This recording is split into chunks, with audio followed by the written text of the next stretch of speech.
కన్యకా పరమేశ్వరి గారు రాస్తున్నారు. రాత్రిపూట తలస్నానం చేయకూడదు అని అంటారు, ఎందుకని తెలియజేయగలరు అని అడుగుతున్నారమ్మా. రోజుకు 3 సార్లు స్నానం చేసేటటువంటి సన్యాసులు కూడా 3వ స్నానం సూర్యాస్తమయానికన్నా ముందే చేస్తారు.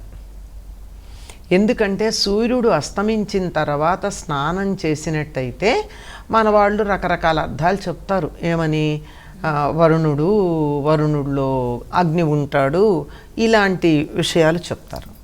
అవన్నీ పక్కకు పెడితే రాత్రిపూట స్నానం చేస్తే జలుబు చేస్తుంది, మొదటి అంశం.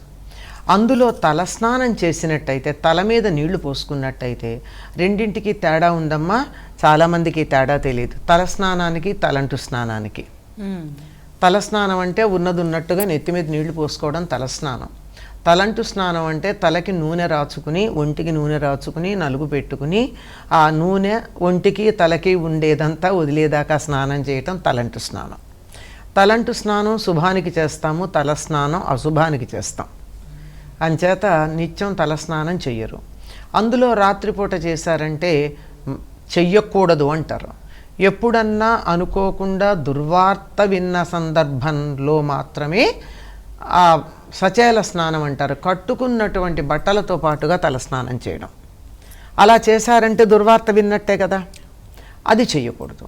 ఎందుకు చెయ్యకూడదు అంటే, రాత్రిపూట తలస్నానం గనక చేసినట్టయితే తల ఆరదు, కుదుళ్లల్లో తడి ఉండిపోతుంది. ఆ తడి ఉండిపోయిన కారణంగా జలుబు చేసేటటువంటి అవకాశం ఉంది. కొన్ని సందర్భాల్లో వాతం కమ్మే ప్రమాదం కూడా ఉంది.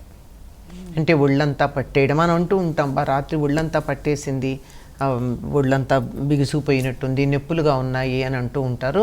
అందువల్ల చెయ్యొద్దని చెప్పారు. అంతకన్నా ఒకటి, వరుణుడి పట్ల మనం